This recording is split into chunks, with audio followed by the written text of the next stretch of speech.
Hey guys, how's it all going? This is Joe, and in today's video guys we'll be making the speed test between the iPod Touch 5th generation and the iPod Touch 4th generation. So if you want to check the unboxing of this new baby, I will have the link down in the description below, as well as the Siri test and the boot test between these two devices. So in this video we'll be doing the speed test, and so pretty much I'm going to be comparing Safari loading pages, opening applications, and as well as some benchmarks. So both of these iPod Touches have the same exact applications and same exact music, and so it looks like the iPod Touch 4th generation has more stuff, because the iPod Touch 5th generation has 5 rows of icons, as you can see right there, and the 4th generation only has 4. And besides, I have some applications arranged in folders on my iPod Touch 5th generation, and on the 4th generation iPod Touch I do not have any folders except the utilities folder. So let's go ahead and clean out the multitasking, and as you can see right there, it is already clean, so not worry about that. And just go ahead and close out of that, and we'll go ahead and go into the settings as well to clean the Safari cache. So go into Safari, go into Safari right here. So we're gonna go ahead and enable private browsing to close all the tabs. So do that on both devices, close all, and close it back out, just to be safe. Then we'll clear history, and clear history right there, so that the test is fair, and so that looks like that's everything. So let's go ahead and go back. There we go. So both those devices are on the same Wi-Fi network. Just let me quickly show you that. You can see same Wi-Fi network, and as you can see, the iPod Touch 5th generation has, well, before it had 3, and the iPod Touch 4th generation had 1, and now it has 3, and the 4th generation has 2 and 1, and that's because of the improved antenna on the iPod Touch 5th generation. But anyway, let's begin the speed test. So we'll begin with Safari loading web pages. So go ahead and open up Safari on both of these devices right here, and there we go. So first of all, we're gonna go ahead and go to apple.com. As you can see, 4th generation takes the lead, and it's done, and the 4th generation is still loading. So now it is done, as you can see right there. So the 5th generation is really smooth, as you can see there. I can just pinch to zoom real nice, and on the 4th generation it kind of lags right there, and it takes a longer time to load. So now let's go ahead and load something heavier like redmondpie.com. There we go, and now click search on the same time. As you can see, the 5th generation takes the lead again, and that is thanks to its new A5 processor and 1 GB of RAM.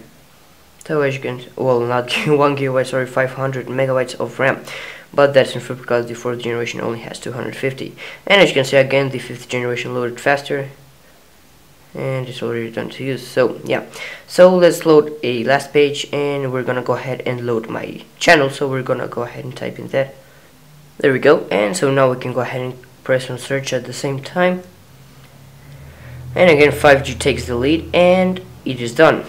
As you can see right there, there is my channel, and the 4th generation is still loading. So that was maybe about a 7-second difference. As you can see, it is still loading, while meanwhile here it is done. But it's just loading the application in the App Store, so pretty much we can tell that it's done. So yeah guys, as you can see, the iPod Touch 5th generation is significantly faster than the iPod Touch 4th generation, at least in Safari. So now let's go ahead and take out Safari and settings out of the multitasking tray. Do that the same on the 4G. There we go. And so now let's go ahead and open up some applications. So first of all, we're gonna go ahead and open up iTunes, so do that at the same time, if I can do that. There we go. And as you can see, instantly the 5th generation starts loading, and it is done. As you can see right there, I can go ahead and start browsing between the movies just like that, and the 4th generation is still loading, and there we go. Now I guess we can see it is done, and actually it says that it's still loading, but yeah, we're gonna go ahead and tell that it's done.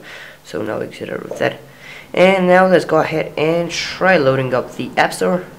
So tap on that. There we go. As you can see, 5G takes the lead again, meanwhile the 4G is still loading, and there we go. 5th generation is done, and the 4th generation is still loading, and now it is done. So as you can see, significantly faster, and just browsing between all the tabs on the 5th generation is quite faster. As you can see, it just goes smoother, and everything loads faster on the iPod Touch 5th generation. And so now let's just go ahead and try opening camera. So whoops, as you can see 5G, maybe by like a 2-second difference, opened up the camera first. And so yeah, as you can see, now let's go ahead and try this with some games because it's a bit different. So let's go ahead and try opening up Fruit Ninja. There we go, finally. So let's take a look at which one finishes first. So 5G is done. Meanwhile the 4G is still loading.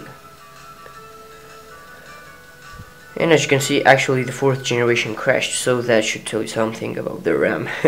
But now let's go ahead and try opening something like FIFA 12, which is a heavier application. So here it is, FIFA 12, and just open it up. There we go. And as you can see, some applications are not optimized for the iPod Touch 5th generation or the iPhone 5. As you can see right there, it has these little black bars which does not look that nice. And as you can see right there, iPod Touch 5G is done, and the iPod Touch 4th generation is still loading. So there we go, now it finished loading. But as you can see, iPod Touch 5G significantly faster, and even when closing and going into applications, the iPod Touch 5G is really fast, and that's thanks to the A5 chip and the more RAM. So yeah.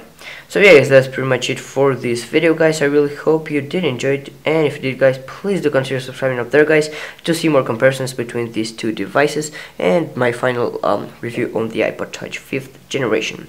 But anyway guys, I hope you have a really nice day, and I'll catch you all in my next video.